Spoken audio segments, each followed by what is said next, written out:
was reading today this sacred treasure. It's called the I Am Discourses by the Ascended Master, Saint Germain. This is volume 3. And in one of the chapters, he explained the true meaning of meditation. He said, meditation is to feel the active presence of God.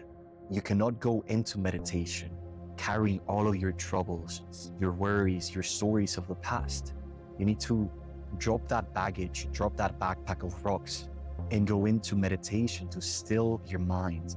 He speaks about the necessity of us in the morning and at night to give ourselves the time to meditate. Because when we feel that perfection, that divinity, we are able to evolve more into it. Just the same way that a tourist would go into a different country, and I did this. For 3 months, I lived in Greece, in the mountains, and everyone only spoke Greek. So I had to learn the language, I had to learn the culture, because I immersed myself in the nature of that culture. And so I picked it up. There was some part of that culture that lives in me. This happens when we go into meditation to feel the presence of God. We move deeper into the mind and the heart of God. We become more pure, more divine, aligned to our divine birthright, because this is who we always were.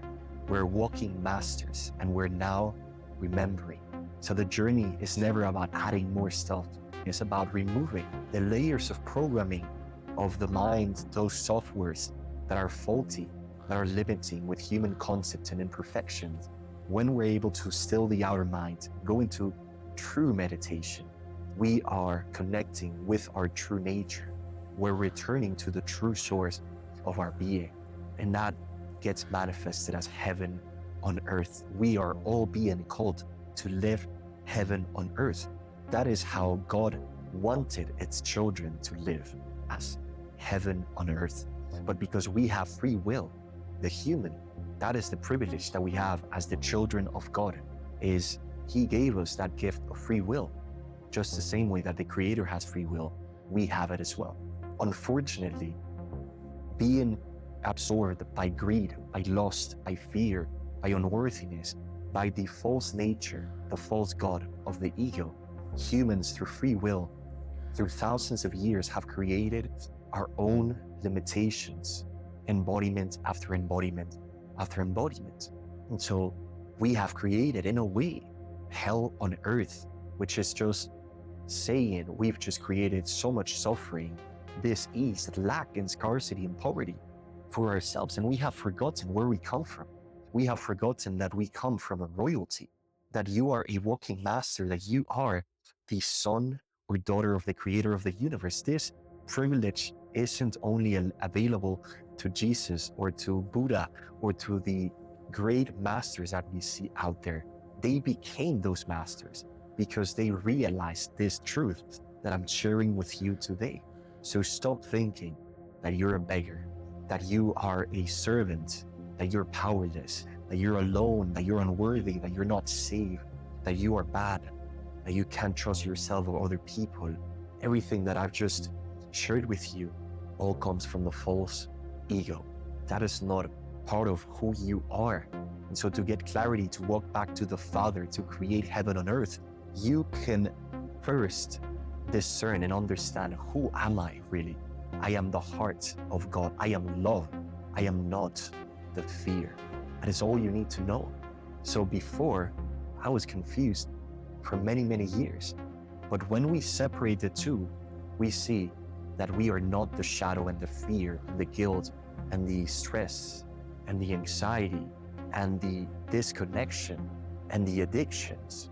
No, that is all a result of thinking that we were that. When we start walking back to the Father, if we want to create heaven on earth, we need to love and accept only our true nature, which is what God created us to do.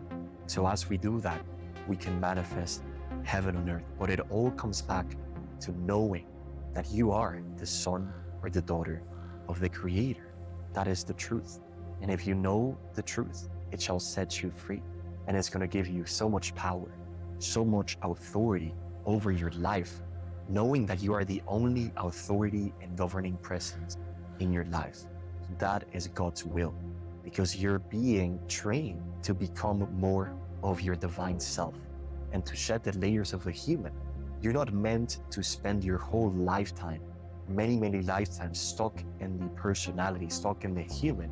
There's a word that I love, which is called transcendence.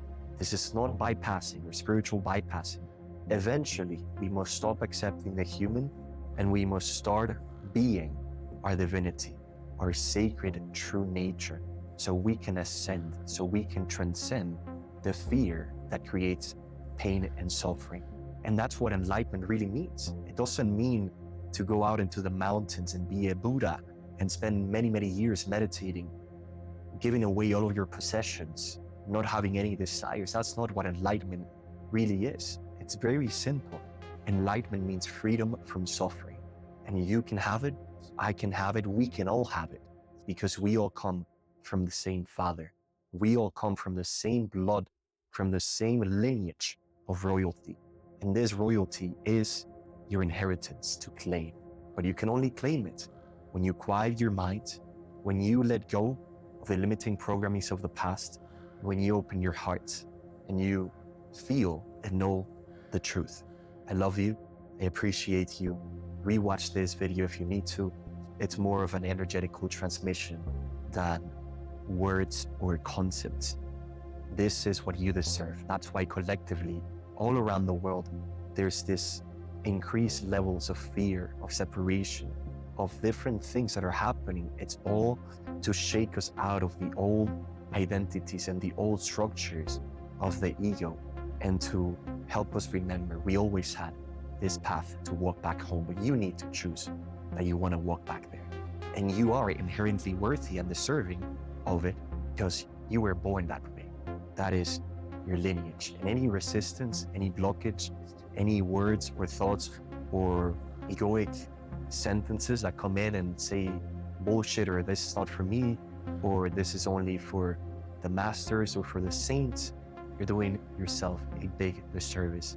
And be my guest. You can stay in that limited state, and you will realize if you keep living like that for the rest of your life, you will never find true freedom and peace, which is the doorway to true happiness. I invite you to step into the highest version of yourself, to step into the light that you are, and to stop accepting anything else because you don't deserve it. And through this transformation, this goes way deeper than relationships, money, wealth, health. All of that comes as a byproduct of understanding this. It happens naturally, effortlessly, in the most easeful, beautiful way. Signing out. I'll see you on the next one.